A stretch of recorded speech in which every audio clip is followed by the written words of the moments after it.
정식아, 미안했다. 내가 그때 너무 나빴다. 김대철의 목소리는 떨리고 있었습니다.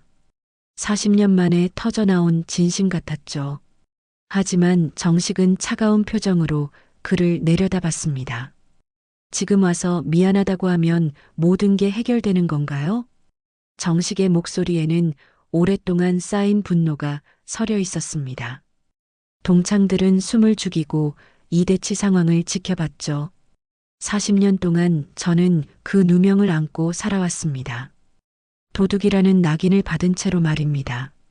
군대에서도 사회에서도 항상 그 기억이 따라다녔어요. 김대철이 고개를 들어 정식을 바라봤습니다.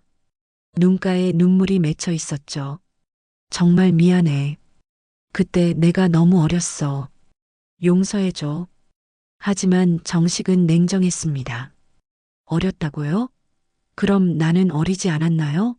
나도 똑같이 중학생이었는데 왜 혼자서 모든 걸 감당해야 했습니까? 대철과 정식의 학창시절 및 성인이 된 지금의 동창회에서의 일상을 알아보겠습니다. 구독과 좋아요는 저에게 큰 힘이 됩니다. 서울 외곽의 작은 주택, 이른 아침. 오정식은 새벽 5시에 눈을 뜹니다. 65세의 나이에도 군인 시절 몸에 밴 습관은 변하지 않았죠.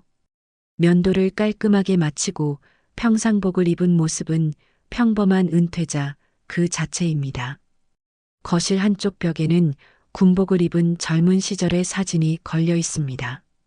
특전사 사령관이라는 직책이 적힌 명패도 함께 말이죠. 하지만 정식은 이런 화려한 과거를 동네 사람들에게 절대 말하지 않습니다.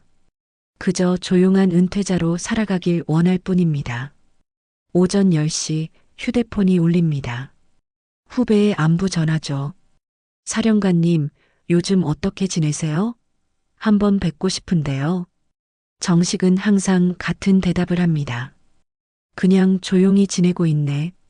다음에 보자꾸나. 후배들은 종종 만나자고 제안하지만 정식은 적당히 둘러대며 거절합니다. 혼자 있는 것이 편하다고 말하죠. 점심 후 정식은 동네 뒷산으로 산책을 나갑니다. 혼자 걷는 산길에서 그는 깊은 생각에 잠깁니다. 나무들 사이로 스며드는 햇살을 바라보며 때로는 마음 깊은 곳에서 무언가가 꿈틀거리는 것을 느끼죠. 오래된 기억들이 불쑥 떠오르는 순간들 말입니다. 저녁 무렵 정식은 거실에서 뉴스를 봅니다. 하지만 그의 마음은 어딘가 다른 곳에 있는 것 같습니다. 텔레비전 화면의 소식들이 귀에 들어오지 않을 때가 많죠. 마음 한구석에서 자꾸만 떠오르는 것들이 있기 때문입니다. 잠자리에 들기 전 정식은 일기를 씁니다. 매일 밤 간단한 일기를 쓰는 것도 그의 오랜 습관입니다. 오늘도 별다른 일 없이 하루를 보냈다고 적으려던 순간 펜을 든 손이 멈춥니다. 갑자기 중학교 시절의 기억이 떠오른 것이죠. 복도에서 들려오던 별명들이 귓가에 맴돕니다. 먹물, 쪼다, 기생충. 그때 정식은 반에서 가장 왜소했습니다. 안경을 쓰고 책만 읽는 아이였죠. 덩치 큰 아이들에게는 좋은 표적이었습니다. 야, 먹물. 돈 좀 빌려줘. 복도에서 김대철이 정식을 막아섰습니다. 빌려달라고 했지만 돌려줄 생각은 전혀 없었죠. 정식이 거절하면 주먹이 날아왔습니다. 기생충 같은 놈이 감히 안 된다고 해? 김대철의 주먹에 맞은 정식은 바닥에 쓰러졌고 주변 아이들은 그저 구경만 했습니다. 교실에서도 마찬가지였습니다. 점심시간이면 정식의 도시락은 누군가의 장난감이 되었죠. 야, 쪼다. 이거 맛있냐? 김대철과 무리들은 정식의 도시락을 뒤져가며 웃어댔습니다. 정식이 만들어 온 김밥을 하나씩 뜯어먹으며 맛없네라고 내뱉었죠. 정식은 그저 참을 수밖에 없었습니다. 가장 끔찍했던 것은 화장실에서 벌어진 일들이었습니다. 쉬는 시간마다 정식을 끌고 가서는 머리를 변기에 박았죠. 기생충은 여기가 제자리야. 정식의 비명소리가 화장실에 울려 퍼졌지만 아무도 도와주지 않았습니다. 오히려 문 밖에서 웃음소리가 들려왔죠. 어느 겨울날 김대철은 정식의 외투를 벗겨서 창밖으로 던져버렸습니다. 추우면 뛰어다녀, 기생충아. 정식은 영하의 날씨에 얇은 교복 셔츠만 입고 하루 종일 떨어야 했습니다. 감기에 걸려 일주일을 앓았지만 누구에게도 말할 수 없었죠. 그런데 가장 치욕적이었던 사건은 따로 있었습니다. 어느 날 반에서 돈이 없어졌다는 소식이 퍼졌습니다. 누군가의 지갑에서 10,000원이 사라진 것이죠. 김대철이 큰 소리로 외쳤습니다. 야, 정식이가 훔친 거 아냐? 쟤 항상 돈 달라고 졸라댔잖아. 사실은 정반대였습니다. 김대철이 정식에게서 돈을 뺏어왔던 것이죠. 하지만 반 아이들은 모두 김대철의 편을 들었습니다. 맞아, 정식이가 수상해 보였어. 책상 뒤져보자. 아이들은 정식의 책상과 가방을 뒤졌습니다. 당연히 아무것도 나오지 않았지만 의심의 눈초리는 사라지지 않았죠. 정식은 억울했지만 아무 말도 할 수 없었습니다. 누가 믿어주겠습니까? 이미 모든 아이들은 정식을 의심하고 있었죠. 결국 정식은 도둑이라는 누명을 쓰고 말았습니다. 그 후로 아이들은 더욱 노골적으로 정식을 피했습니다. 선생님들도 모르는 척했습니다. 담임교사는 정식이 멍투성이로 교실에 들어와도 왜 그렇게 다쳤냐고 묻기만 했죠. 정식이 대답하지 않으면 그냥 넘어갔습니다. 사실 알고 있었지만 귀찮았던 것일지도 모릅니다. 아니면 정말 몰랐을 수도 있겠죠. 그렇게 3년을 버텼습니다. 매일매일이 지옥 같았죠. 학교 가는 것이 두려웠고 집에서도 마음이 편하지 않았습니다. 부모님께는 말할 수 없었습니다. 창피했고 무엇보다 더 걱정을 끼치고 싶지 않았죠. 그저 혼자서 모든 것을 참아내야 했습니다. 정식은 일기장을 덮고 이불을 덮습니다. 어둠 속에서 그는 속으로 중얼거립니다. 어쩌면 잊었다 생각했지. 그런데 아직도 그 이름만 들어도 속이 떨려. 40년이 넘는 세월이 흘렀는데도 그 시절의 기억은 여전히 선명하게 남아 있습니다. 특전사 사령관이라는 화려한 경력도, 수많은 부하들의 경례도, 그 모든 것들이 과거의 상처를 완전히 지워주지는 못했습니다. 창밖으로 보이는 가로등 불빛이 희미하게 침실을 비춥니다. 정식의 얼굴에는 깊은 그림자가 드리워져 있습니다. 겉으로는 평온해 보이지만 그의 마음 깊은 곳에는 아직도 아물지 않은 상처가 남아 있습니다. 그렇게 정식의 하루가 끝납니다. 다음 날 아침 정식은 평소보다 늦게 일어났습니다. 어젯밤 중학교 시절의 기억들이 되살아나면서 잠을 제대로 이루지 못했거든요. 거울을 보니 눈가에 피로가 역력했습니다. 세수를 하며 정식은 자신에게 말했습니다. 그냥 잊어버리자. 다 옛날 일이야. 하지만 마음이 쉽게 정리되지 않았습니다. 커피를 마시며 신문을 펼쳐든 정식. 하지만 글자들이 눈에 들어오지 않았습니다. 마음이 어수선했죠. 그때 현관문 틈으로 무언가가 삐져나온 것이 보였습니다. 우편함에서 편지를 꺼내는 정식의 손이 살짝 떨렸습니다. 하얀 봉투에 빨간 글씨로 중학교 3반 동창회 초대장이라는 글자가 선명하게 적혀 있었습니다. 정식은 한참 동안 편지를 바라보기만 했습니다. 손으로 만져보니 실제 편지가 맞았죠. 꿈이 아니었습니다. 설마. 정식의 입에서 작은 한숨이 새어나왔습니다. 40년 만에 받는 중학교 동창회 초대장이었으니까요. 봉투를 뜯는 정식의 손끝이 미세하게 떨렸습니다. 편지지를 펼치자 익숙한 손글씨가 나타났습니다. 정식이 너도 나와라. 3반 전원 참석이다 키읔키읔 그 글씨체를 정식은 기억하고 있었습니다. 김대철의 글씨였죠. 40년이 지났지만 여전히 삐뚤빼뚤한 글씨는 그대로였습니다. 편지를 읽어 내려가던 정식의 얼굴이 굳어졌습니다. 우리 반에서 제일 똑똑했던 정식이가 빠지면 안 되지. 그때 일은 다 잊고 재미있게 놀자. 제일 똑똑했다고요? 그때는 먹물, 쪼다, 기생충이라고 불렀으면서 말입니다. 정식은 쓴웃음을 지었습니다. 그때 일은 다 잊고라니. 김대철은 정말 아무렇지 않게 생각하고 있는 모양이었습니다. 자신이 정식에게 어떤 짓을 했는지, 얼마나 큰 상처를 남겼는지 전혀 모르는 것 같았죠. 초대장 뒷면에는 동창회 프로그램이 적혀 있었습니다. 오후 2시 그랜드 호텔 연회장 집합, 3시 식사 및 담소, 4시 특별 강연 마이너스 강연자 미정, 5시 폐회 강연자가 미정이라는 부분이 정식의 눈에 들어왔습니다. 정식은 편지를 찢어버리려고 했습니다. 하지만 손이 움직이지 않았죠. 마음 한구석에서 무언가가 꿈틀거렸습니다. 강연자 미정이라는 부분이 계속 머릿속을 맴돌았습니다. 거실을 서성이며 고민하는 정식. 벽에 걸린 특전사 사령관 시절의 사진이 눈에 들어왔습니다. 군복을 입고 당당하게 서 있는 자신의 모습, 그리고 그 옆에 걸린 각종 훈장들. 정식은 갑자기 깨달았습니다. 이제는 다르다는 것을 말이죠.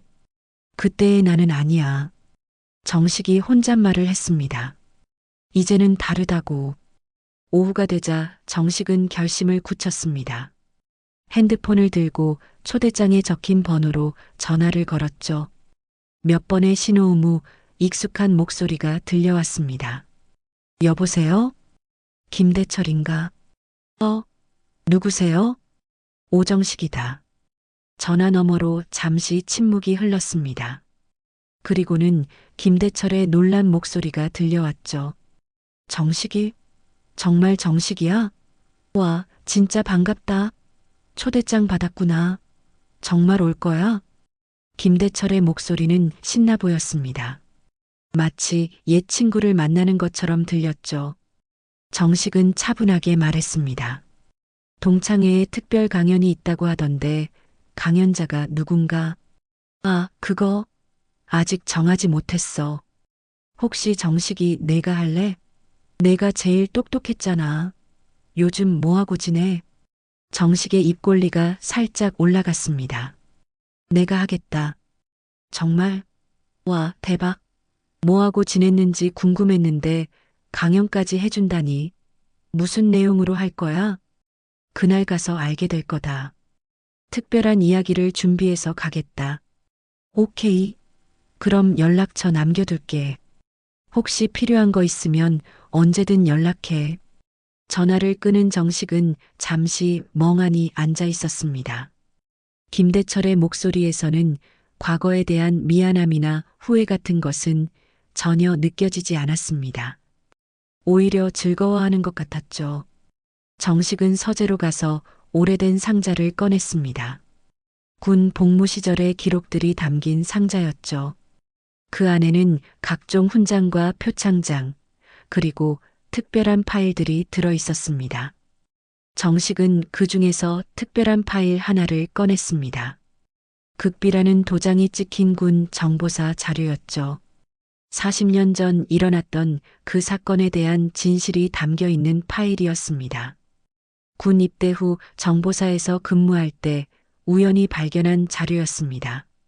파일을 펼쳐보는 정식의 눈빛이 차가워졌습니다. 그 안에는 당시 중학교에서 일어났던 절도 사건의 진범에 대한 정보가 상세히 기록되어 있었습니다. 진범은 김대철이었습니다. 그리고 정식에게 누명을 씌운 것도 김대철이었죠. 모든 증거가 명확했습니다. 목격자 진술, 지문 감식 결과, 심지어 김대철이 친구에게 털어놓은 고백까지 모든 것이 기록되어 있었습니다. 당시 경찰 조사에서는 드러나지 않았지만 군 정보사의 철저한 신원조사 과정에서 모든 진실이 밝혀진 것이었습니다. 정식은 파일을 천천히 덮었습니다. 그리고 조용히 말했습니다. 40년 만에 한번 가보자. 이번엔 웃지 않게 해주지. 창밖으로 해가 지고 있었습니다. 정식의 얼굴에는 결연한 표정이 떠올랐죠. 이제 더 이상 그 시절의 나약한 소년이 아니었습니다. 대한민국 특전사 사령관을 지낸 남자였으니까요. 정식은 옷장에서 정장을 꺼냈습니다. 동창회에 입고 갈 옷을 준비하면서 마음속으로는 이미 그날의 계획을 세우고 있었습니다. 오랫동안 감춰왔던 진실을 드러낼 때가 온 것입니다. 동창회 당일 오후 1시, 정식은 거울 앞에 서서 넥타이를 매고 있었습니다. 검은색 정장에 깔끔한 흰 셔츠, 그리고 군청색 넥타이. 사령관 시절 공식 행사에 입던 옷차림이었죠. 거울 속 자신을 바라보는 정식의 눈빛에는 결의가 담겨 있었습니다. 가방에 특별한 파일을 넣고 정식은 집을 나섰습니다.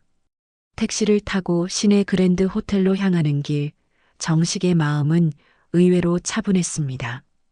40년을 기다린 이 순간이 드디어 온 것이죠. 호텔에 도착한 정식은 로비에서 잠시 멈춰 섰습니다.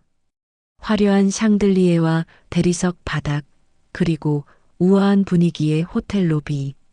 중학교 시절 이런 곳은 꿈도 꿀 수 없었던 곳이었습니다. 하지만 이제는 달랐죠.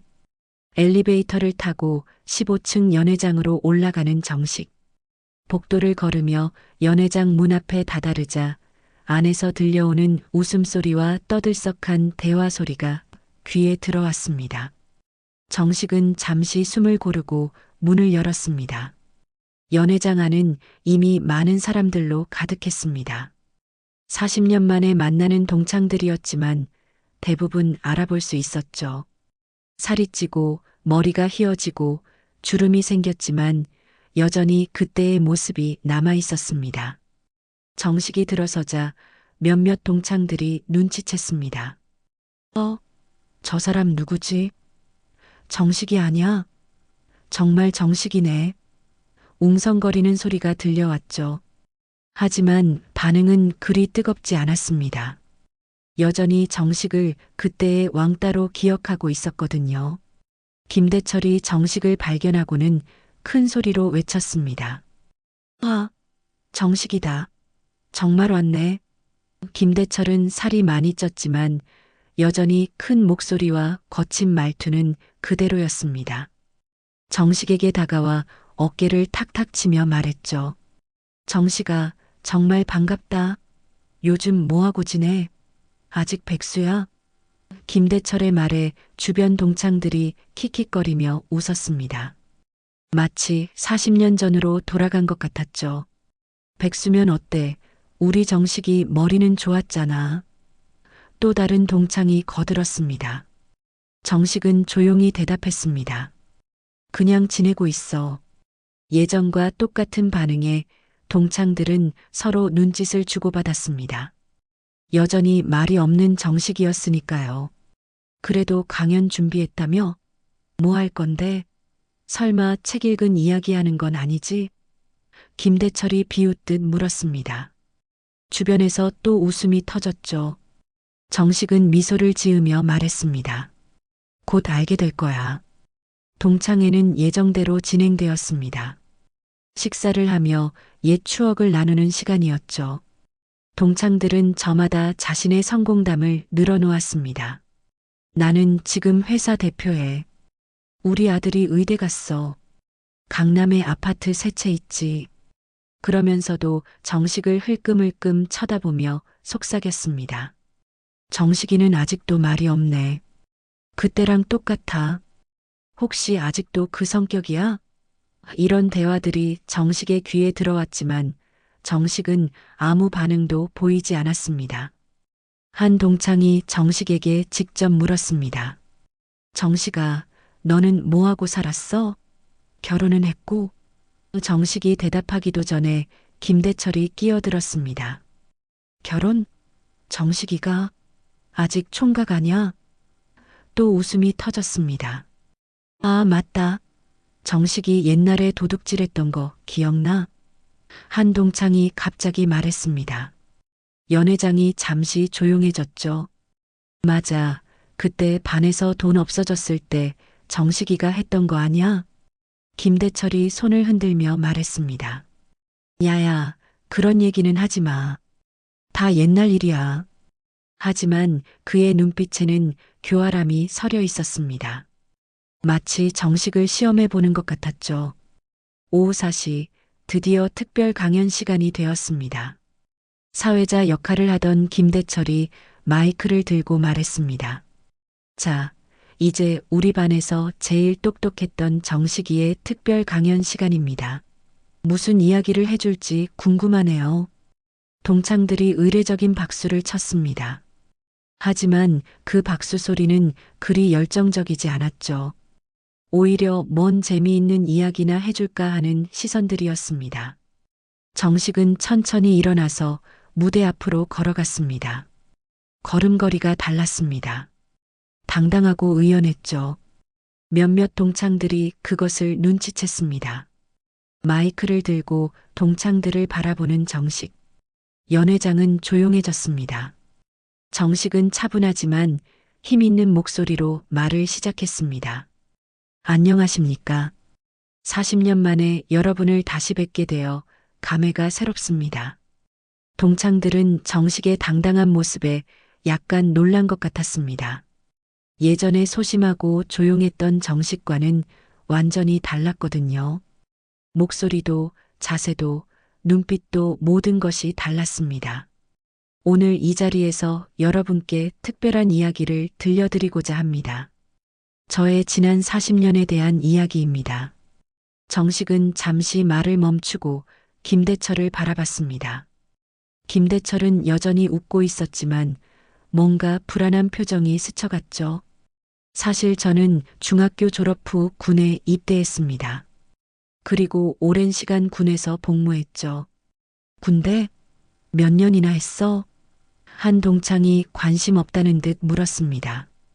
대부분은 아, 군대 이야기구나 하는 표정이었죠. 정식은 미소를 지으며 대답했습니다. 40년 동안 복무했습니다.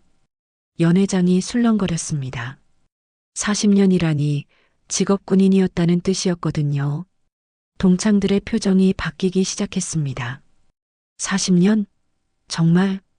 그리고 제가 어떤 일을 했는지도 말씀드리겠습니다. 정식은 가방에서 무언가를 꺼내려고 했습니다. 그 순간 연회장 문이 벌컥 열렸습니다. 정복을 입은 군인 2명이 들어왔죠. 동창들이 깜짝 놀라며 뒤를 돌아봤습니다. 뭐야? 저 사람들 누구야? 왜 군인이 여기 와? 연회장이 순식간에 소란스러워졌습니다. 웅성거리는 소리가 연회장을 가득 채웠죠. 두 군인은 정식을 향해 걸어왔습니다. 그리고는 정식 앞에서 거수 경례를 했죠. 사령관님, 준비가 완료되었습니다. 그 순간 연회장은 완전히 조용해졌습니다. 사령관이라고요? 모든 동창들의 시선이 정식에게 집중되었습니다. 김대철의 얼굴에서는 웃음이 완전히 사라졌죠. 정식은 두 군인에게 고개를 끄덕였습니다. 수고했습니다. 그리고 다시 동창들을 향해 마이크를 들었습니다. 연회장은 정적에 휩싸여 있었죠. 모든 시선이 정식에게 고정되어 있었습니다. 지금부터 제 이야기를 계속해 보겠습니다. 정식의 목소리는 여전히 차분했지만 이제 완전히 다른 무게감을 가지고 있었습니다. 동창들은 숨을 죽이고 정식을 바라봤죠. 저는 대한민국 특전사에서 40년간 복무했습니다. 그리고 특전사령관으로 전역했습니다. 연회장에서 작은 탄성이 새어나왔습니다. 특전사령관이라니 군의 최고 위직 중 하나였거든요. 동창들의 얼굴에는 믿을 수 없다는 표정이 가득했습니다. 김대철이 어색하게 웃으며 말했습니다. 잠깐, 정식아, 설마 진짜야? 복장만 빌린 거 아니야? 그의 목소리에는 당황스러움이 역력했습니다. 그 순간 연회장 뒤편 문이 다시 열렸습니다. 이번에는 더 높은 계급장을 단 군인이 들어왔죠. 동창들이 다시 한번 뒤를 돌아봤습니다. 계급장을 보니 소장이었습니다. 그는 정식을 향해 걸어오며 마이크를 요청했죠. 정식이 마이크를 건네주자 소장은 동창들을 향해 말했습니다. 안녕하십니까? 저는 특전사 현직 소장입니다. 오늘 이 자리에 참석하게 되어 영광입니다. 동창들은 완전히 얼어붙었습니다. 진짜 군인이 맞다는 것을 확인한 순간이었죠. 제가 이 자리에 온 이유는 전 특전사령관님을 소개해드리기 위해서입니다. 오정식 전 사령관님은 대한민국 특전사 역사상 가장 존경받는 지휘관 중 한 분이십니다. 소장의 말에 동창들은 서로의 얼굴을 바라봤습니다. 믿을 수 없다는 표정들이었죠. 그 조용하고 소심했던 정식이 특전사령관이었다니요. 사령관님께서는 수많은 작전을 성공적으로 지휘하셨고 국가에 큰 공헌을 하셨습니다. 이렇게 뵙게 되어 진심으로 영광입니다. 소장은 정식을 향해 경례를 올렸습니다. 그러자 입구에 서 있던 두 군인도 함께 경례를 올렸죠. 연회장 안의 모든 동창들이 이 광경을 멍하니 바라봤습니다. 김대철의 얼굴은 창백해졌습니다. 손에 들고 있던 와인 잔이 미세하게 떨리고 있었죠. 다른 동창들도 마찬가지였습니다. 아무도 말을 하지 못했습니다. 정식이 다시 마이크를 받았습니다.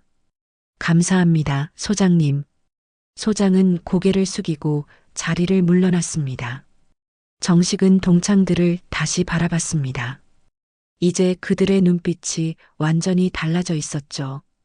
경외감과 두려움 그리고 당황스러움이 뒤섞인 표정들이었습니다. 여러분들이 놀라신 것 같네요.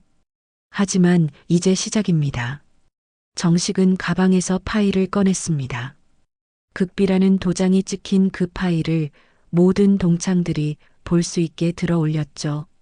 이 파일에는 40년 전 우리 반에서 일어났던 사건에 대한 진실이 담겨 있습니다. 동창들 사이에서 수군거리는 소리가 들렸습니다. 40년 전 사건이라니 혹시 그때 그 일을 말하는 건가요? 김대철이 떨리는 목소리로 말했습니다. 정식아, 그런 옛날 일은 이제 그만. 하지만 정식은 김대철의 말을 무시했습니다.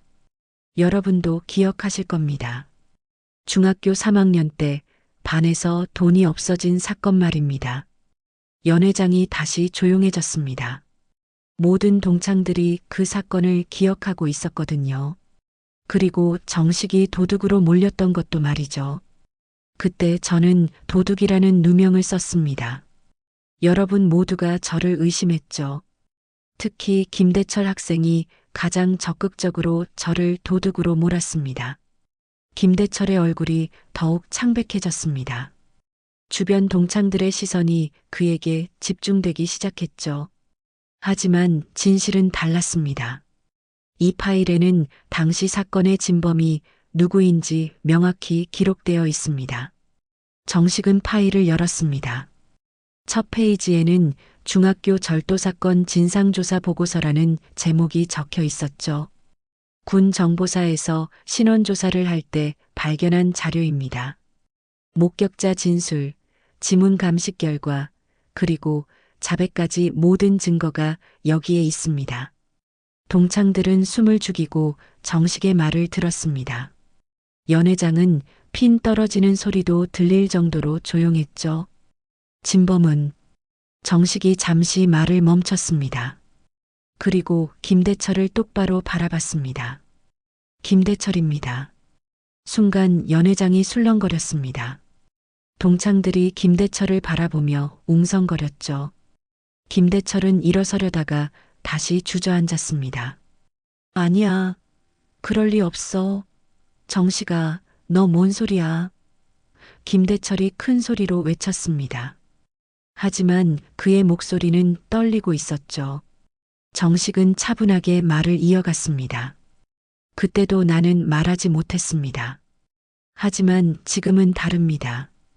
나는 더 이상 그 시절의 내가 아닙니다. 그 순간 김대철이 갑자기 무릎을 꿇었습니다. 김대철이 갑자기 무릎을 꿇는 모습에 연회장이 술렁거렸습니다. 동창들은 믿을 수 없다는 표정으로 그 광경을 바라봤죠. 김대철의 얼굴은 완전히 창백해져 있었습니다. 정식아, 미안했다. 내가 그때 너무 나빴다. 김대철의 목소리는 떨리고 있었습니다. 40년 만에 터져나온 진심 같았죠. 하지만 정식은 차가운 표정으로 그를 내려다봤습니다. 지금 와서 미안하다고 하면 모든 게 해결되는 건가요? 정식의 목소리에는 오랫동안 쌓인 분노가 서려 있었습니다. 동창들은 숨을 죽이고 이대치 상황을 지켜봤죠. 40년 동안 저는 그 누명을 안고 살아왔습니다. 도둑이라는 낙인을 받은 채로 말입니다. 군대에서도 사회에서도 항상 그 기억이 따라다녔어요. 김대철이 고개를 들어 정식을 바라봤습니다. 눈가에 눈물이 맺혀 있었죠. 정말 미안해. 그때 내가 너무 어렸어. 용서해줘. 하지만 정식은 냉정했습니다. 어렸다고요? 그럼 나는 어리지 않았나요? 나도 똑같이 중학생이었는데 왜 혼자서 모든 걸 감당해야 했습니까? 정식의 목소리가 높아졌습니다. 당신은 그 후로도 평범하게 살았겠지만 저는 달랐습니다. 매일 밤 악몽에 시달렸어요. 사람들이 저를 바라보는 시선이 두려웠습니다. 동창들 중 한 명이 조심스럽게 말했습니다. 정식아, 그런 일이 정말 있었다면 우리도 미안해. 정식이 그 동창을 바라봤습니다. 눈빛이 더욱 차가워졌죠. 미안하다고요? 여러분은 그때 뭘 했습니까? 진실을 알려고 노력했나요? 아니면 그냥 구경만 했나요? 연회장이 다시 조용해졌습니다. 동창들은 아무도 대답하지 못했죠. 그들 모두 알고 있었으니까요. 그때 자신들이 방관자였다는 것을 말입니다. 정식은 파일에서 한 장의 문서를 꺼냈습니다. 이건 김대철이 친구에게 한 고백을 기록한 것입니다. 군 정보사에서 수집한 자료죠. 김대철의 얼굴이 더욱 하얗게 질렸습니다. 정식이 문서를 읽기 시작했습니다. 1985년 3월 15일 김대철은 동네 친구 박민수에게 다음과 같이 고백했다. 내가 그 돈을 훔쳤어. 그런데 정식이한테 누명을 씌웠지. 쟤는 워낙 말이 없어서 변명도 못하더라고. 동창들이 김대철을 바라보며 웅성거렸습니다. 증거가 너무 명확했거든요. 김대철은 아무 말도 하지 못하고 바닥만 바라봤습니다. 또 다른 기록도 있습니다. 정식이 다음 페이지를 넘겼습니다. 정식이 그 바보는 끝까지 아무 말 안 하더라. 그래서 더 쉬웠어. 선생님들도 다 믿었지. 얘는 평생 도둑으로 살 거야. 그 순간 김대철이 완전히 무너졌습니다. 그만해. 제발 그만해. 그는 두 손으로 얼굴을 가렸습니다. 정식은 계속해서 문서를 읽었습니다. 여기에는 더 충격적인 내용도 있습니다. 정식이를 괴롭히는 게 재미있어. 맞아도 신고하지 못하잖아. 누가 도둑의 말을 믿겠어? 연회장에서 탄식 소리가 들려왔습니다. 동창들은 김대철이 얼마나 악질이었는지 이제야 알게 된 것 같았죠. 그때 연회장 한쪽에서 여자 목소리가 들려왔습니다. 그만해. 모든 사람들이 그쪽을 바라봤습니다. 윤희정이었습니다. 그녀는 눈물을 흘리며 일어나 있었죠. 정식아, 그만해. 우리가 잘못했어. 정말 미안해. 윤희정이 정식에게 다가왔습니다. 그때 내가 말했어야 했는데 너한테 일어나는 일들을 보고도 아무 말 못한 게 평생 후회야. 정식이 윤희정을 바라봤습니다. 그녀는 반에서 유일하게 정식에게 친절했던 아이였죠. 하지만 그것만으로는 충분하지 않았습니다. 희정아, 너도 알고 있었잖아. 김대철이 나를 괴롭히는 걸 봤으면서도 왜 말하지 않았어? 윤희정은 눈물을 흘리며 대답했습니다. 무서웠어. 나도 당할까봐. 정말 비겁했어. 그래, 모두 무서웠겠지. 하지만 그 무서움이 한 사람의 인생을 망쳤다는 걸 알고 있나요? 정식은 다시 동창들을 바라봤습니다. 여러분들도 마찬가지입니다. 모두 알고 있었으면서도 모른 척했죠. 그게 더 편했으니까요. 한 동창이 변명하려고 했습니다. 그때는 정말 몰랐어. 그런 줄 알았으면. 몰랐다고요? 정식의 목소리가 더욱 높아졌습니다. 매일 제가 멍투성이로 학교에 왔는데도 몰랐다고요? 화장실에서 비명 소리가 들렸는데도 몰랐다고요? 점심도 못 먹고 있는데도 몰랐다고요? 동창들은 고개를 숙였습니다. 변명할 여지가 없었거든요. 제가 겨울에 외투 없이 떨고 있어도, 책이 찢어져도, 가방이 망가져도 모두 모른 척 했잖아요. 왜냐하면 나서면 여러분도 피해를 볼 수 있었으니까요. 연회장은 완전히 침묵에 빠졌습니다. 정식의 말이 너무 정확했거든요. 그들은 정말로 알고 있었지만 모른 척했던 것입니다. 그때 갑자기 또 다른 동창이 일어섰습니다. 정식아, 그런데 너 지금 뭐 하는 거야? 복수하는 거야? 정식이 그 동창을 바라봤습니다. 복수라고요? 저는 그냥 진실을 말하고 있을 뿐입니다. 40년 동안 숨겨져 있던 진실을 말이죠. 그럼 이제 됐잖아. 다 밝혀졌으니까 이제 그만하고 화해하자. 정식은 씁쓸하게 웃었습니다. 화해요? 40년 동안 제가 겪은 상처를 몇 마디 말로 화해하자고요? 그렇게 쉬운 일이었으면 저도 진작 잊었겠죠. 김대철이 다시 고개를 들었습니다. 정식아, 내가 어떻게 하면 되겠니? 뭘 해야 용서받을 수 있을까? 정식은 김대철을 내려다봤습니다. 그리고 조용히 말했습니다. 용서는 제가 하는 것이 아닙니다. 여러분 스스로가 판단하셔야 할 문제죠. 정식의 마지막 말이 연회장에 울려 퍼진 후 잠시 정적이 흘렀습니다. 그때 갑자기 한 동창이 일어서며 큰 소리로 외쳤습니다. 잠깐만, 이 사람 옛날에 우리 반 돈 훔친 놈 맞잖아. 지금 와서 무슨 소리야? 모든 시선이 그 동창에게 집중되었습니다. 이창수였습니다. 그는 여전히 김대철의 편을 드는 모양이었죠. 기억 안 나? 정식이가 훔쳤다고 다들 말했잖아. 갑자기 뒤바뀐다고 믿으라고. 이창수의 말에 몇몇 동창들이 고개를 끄덕였습니다. 여전히 의심하는 눈빛이었죠. 40년 전의 기억이 쉽게 바뀌지 않는 모양이었습니다. 정식은 차분하게 이창수를 바라봤습니다. 그렇다면 증거를 더 보여드리겠습니다. 정식은 가방에서 또 다른 파일을 꺼냈습니다. 이번에는 더 두꺼운 파일이었죠. 이건 당시 사건을 재조사한 완전한 보고서입니다. 파일을 펼치자 여러 장의 사진과 문서들이 나타났습니다. 여기에는 지문 감식 결과도 있습니다. 도난당한 지갑에서 발견된 지문 말이죠. 동창들이 숨을 죽이고 지켜봤습니다. 정식이 사진을 들어 올렸죠. 김대철의 지문입니다. 완벽하게 일치합니다. 김대철이 더욱 바닥에 엎드렸습니다. 이제 부인할 수 없는 물증이 나온 것이죠. 그리고 여기에는 더 충격적인 사실이 있습니다. 정식이 다음 페이지를 넘겼습니다. 김대철은 그 사건이 처음이 아니었습니다. 동창들이 웅성거렸습니다. 정식이 계속해서 읽었죠. 초등학교 6학년 때도 같은 짓을 했습니다.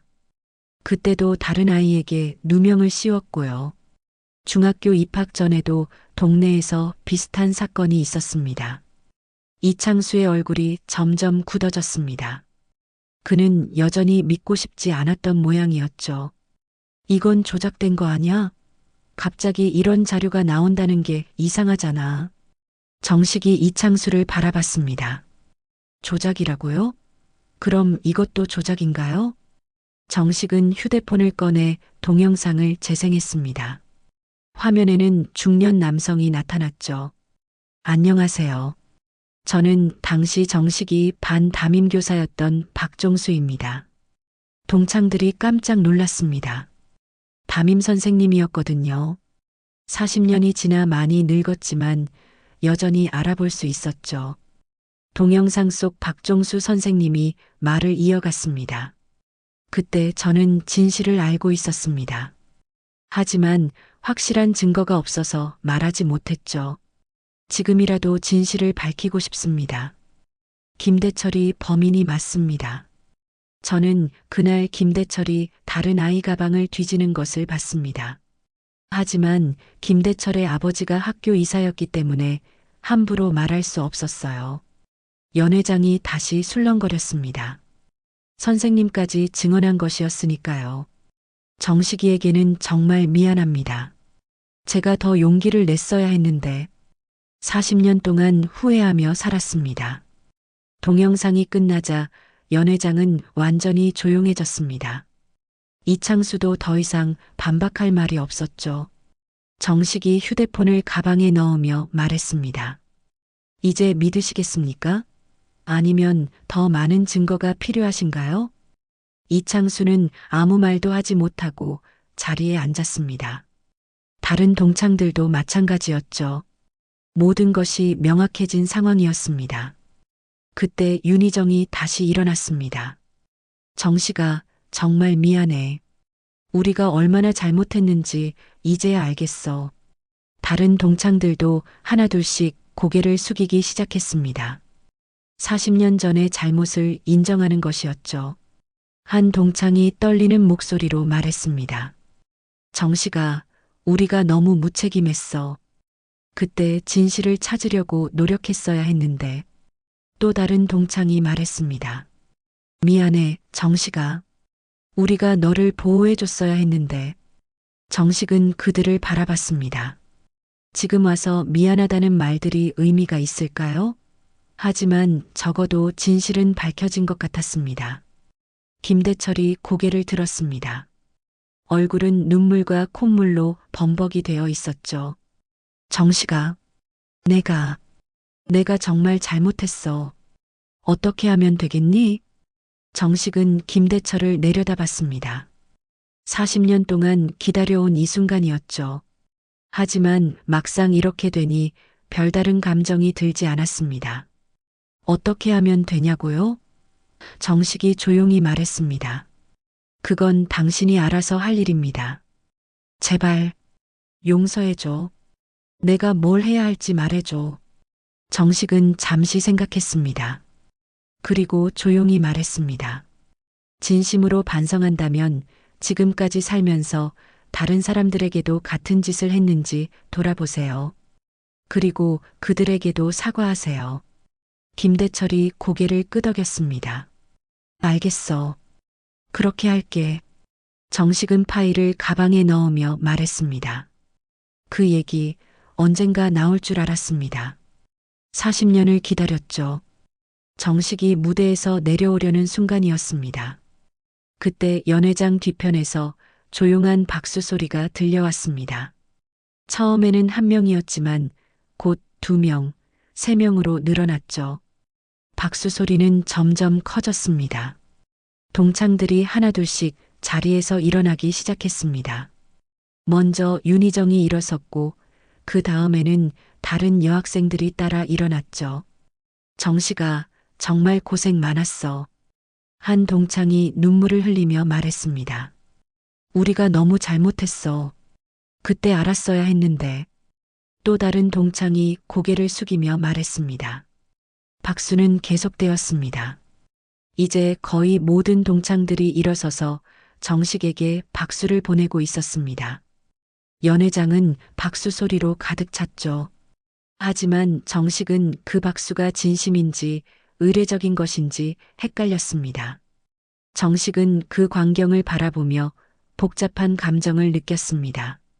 40년 만에 받는 인정이었지만 왠지 마음이 편하지 않았습니다.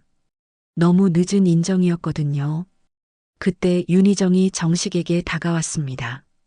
그녀의 눈에는 눈물이 가득했죠. 정식아, 그때 내가 용기가 없어서 미안해. 너를 도와주지 못해서 평생 후회했어. 정식이 윤희정을 바라봤습니다. 희정아, 너는 그나마 나에게 친절했잖아. 고마웠어. 아니야, 그게 다가 아니었어. 나는 진실을 알고 있었으면서도 말하지 못했어. 그게 더 비겁한 거야. 윤희정이 정식의 손을 잡았습니다. 지금이라도 말할게. 그때 김대철이 내 가방을 뒤지는 걸 봤어. 그리고 내가 화장실에서 당하는 것도 알고 있었어. 심지어 김대철이 친구들한테 자랑하는 것도 들었어. 정식이 그 바보는 뭘 해도 신고 못해라고 말하는 걸 들었는데도 나는 아무 말 못했어. 다른 동창들도 하나씩 고백하기 시작했습니다. 나도 봤어, 정식아. 김대철이 너를 괴롭히는 걸 봤는데도 모른 척했어. 미안해, 정식아. 우리가 너무 겁쟁이였어. 그때 나도 왕따 당할까봐 두려웠어. 정말 비겁했지.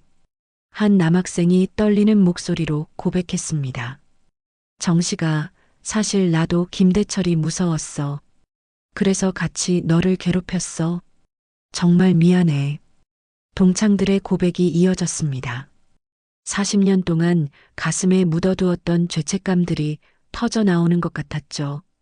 하지만 정식에게는 너무 늦은 고백들이었습니다. 정식은 그들의 말을 조용히 들었습니다. 분노보다는 안타까움이 더 컸습니다. 모두가 피해자였던 것 같았거든요. 하지만 동시에 씁쓸하기도 했습니다. 그때 갑자기 연회장 앞쪽 대형 스크린이 켜졌습니다. 동창들이 놀라며 스크린을 바라봤죠. 누가 준비한 것인지 알 수 없었지만 화면이 밝아지기 시작했습니다. 화면에는 군사 퍼레이드 영상이 재생되기 시작했습니다.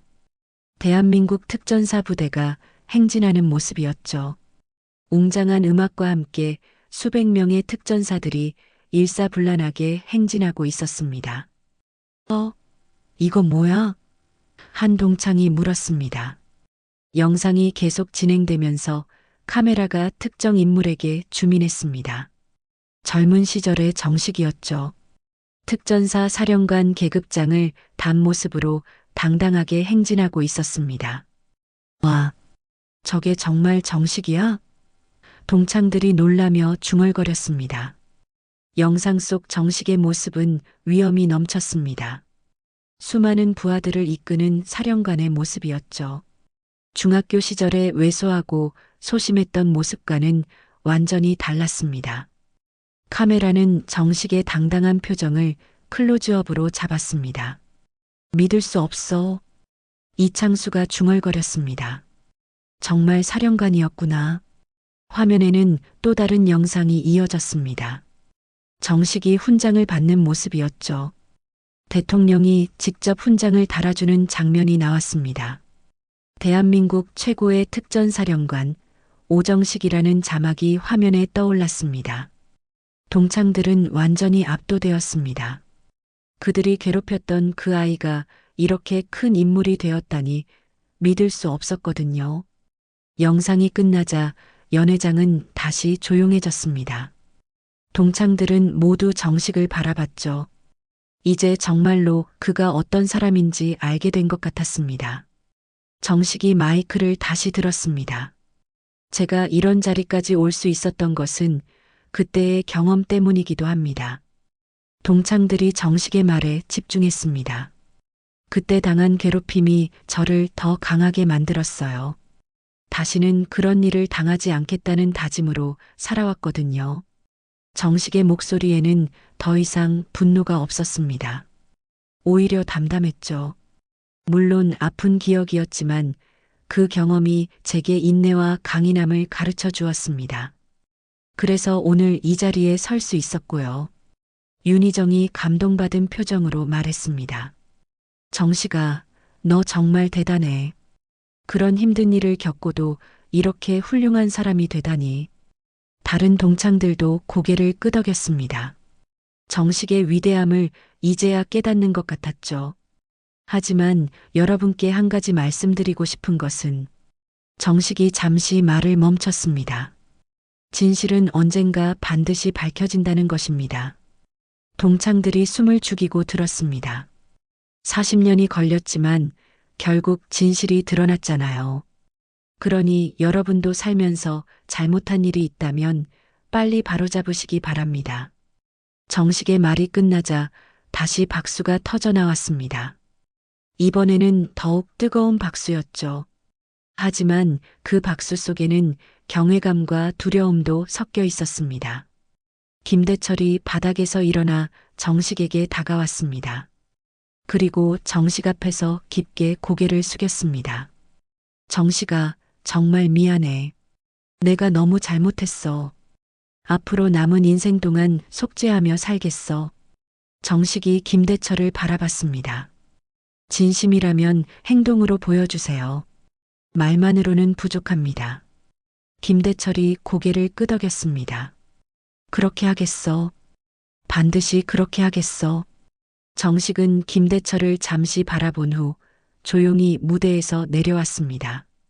동창들의 시선이 여전히 그를 따라왔지만 정식은 더 이상 할 말이 없는 것 같았습니다. 연회장은 어색한 정적에 휩싸였습니다.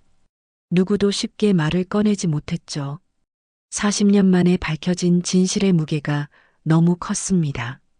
정식이 자신의 가방을 챙기며 연회장을 떠나려고 했습니다. 그때 윤희정이 그를 따라 나섰습니다. 정식아, 잠깐만.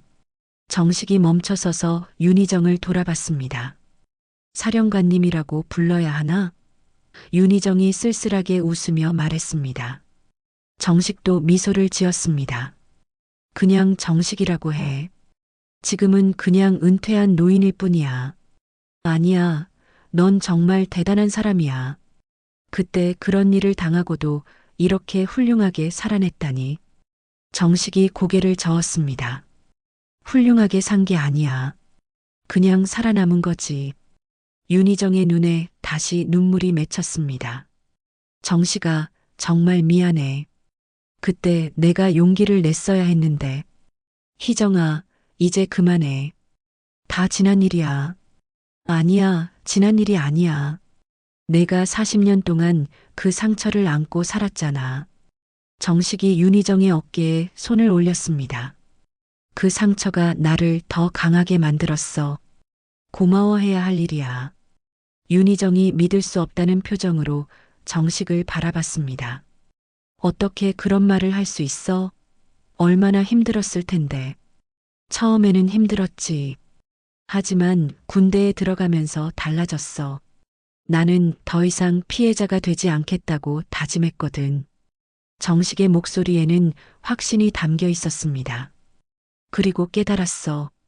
진짜 복수는 성공하는 거라는 걸. 나를 괴롭힌 사람들보다 더 나은 사람이 되는 거라고. 윤희정이 감동받은 표정으로 말했습니다. 정식아, 넌 정말 대단해. 나였다면 그렇게 못했을 거야. 정식이 연회장 문을 바라봤습니다. 안에서는 여전히 웅성거리는 소리가 들려왔습니다. 사령관님 아니어도 넌 정말 멋진 사람이었어. 윤희정의 말에 정식이 고개를 돌렸습니다. 고마워, 희정아. 그 말이 가장 기뻐. 두 사람은 잠시 침묵했습니다. 복도 창문으로 석양이 들어오고 있었죠. 정식아, 앞으로도 연락하고 지내자. 정말 오랜만에 만났는데 이렇게 헤어지기 아쉬워. 정식이 고개를 끄덕였습니다. 그러자 희정아. 윤희정이 정식과 악수하며 말했습니다. 오늘 정말 고생했어. 진실을 밝혀줘서 고마워. 정식이 엘리베이터를 기다리는 동안 연회장에서 김대철이 나왔습니다. 그는 정식을 보고 망설이다가 다가왔습니다. 정식아. 정식이 김대철을 바라봤습니다. 김대철의 얼굴은 여전히 눈물 자국이 남아 있었죠. 내가 정말 잘못했어. 어떻게 사과해야 할지 모르겠어. 정식이 차분하게 말했습니다. 사과는 나에게 하는 게 아니야. 내 자신에게 해. 무슨 뜻이야? 40년 동안 거짓말하며 살아온 내 자신에게 사과해. 그리고 앞으로는 정직하게 살아. 김대철이 고개를 끄덕였습니다. 알겠어. 그렇게 할게. 엘리베이터가 도착했습니다. 정식이 안으로 들어가며 마지막으로 말했습니다. 대철아, 늦었지만 지금이라도 바른 사람이 되어. 그게 진짜 사과야. 엘리베이터 문이 닫히고 정식은 홀로 아래층으로 내려갔습니다. 호텔을 나선 정식은 택시를 타고 집으로 향했습니다. 창밖으로 보이는 도시의 야경이 아름다웠습니다. 40년 만에 마음의 짐을 내려놓은 기분이었죠. 집에 도착한 정식은 거실에 앉아 깊은 숨을 쉬었습니다. 벽에 걸린 특전사 사령관 시절의 사진을 바라보며 과거와 현재를 돌아봤습니다. 서재로 가서 일기를 펼친 정식. 오늘의 일을 기록하기 시작했습니다. 오늘 40년 만에 동창회에 다녀왔다. 그리고 그때의 진실을 모두에게 말했다. 이제야 그 시절의 나를 완전히 용서할 수 있을 것 같다. 펜을 놓은 정식이 창밖을 바라봤습니다. 밤하늘에는 별들이 반짝이고 있었죠. 책장으로 가서 오래된 상자를 꺼낸 정식. 그 안에는 군 복무 시절의 기념품들과 함께 액자 하나가 들어 있었습니다. 액자를 꺼내보니 명예훈장, 대한민국 특전사 사령관 오정식이라고 새겨져 있었습니다. 정식은 그 액자를 벽에 걸었습니다. 사령관 시절 사진 옆에 나란히 말이죠. 액자를 바라보며 정식이 혼잣말했습니다. 이제야 그 시절의 나를 용서할 수 있겠다. 정식의 얼굴에는 평온한 미소가 떠올랐습니다. 40년 동안 가슴에 묻어두었던 상처가 마침내 치유되는 순간이었죠. 그날 밤 정식은 오랜만에 편안한 잠에 들 수 있었습니다. 더 이상 그 시절의 악몽은 찾아오지 않을 것 같았습니다. 진실은 오래 숨어 있지 않았습니다. 그리고 용서는 복수보다 더 큰 힘을 가지고 있었습니다.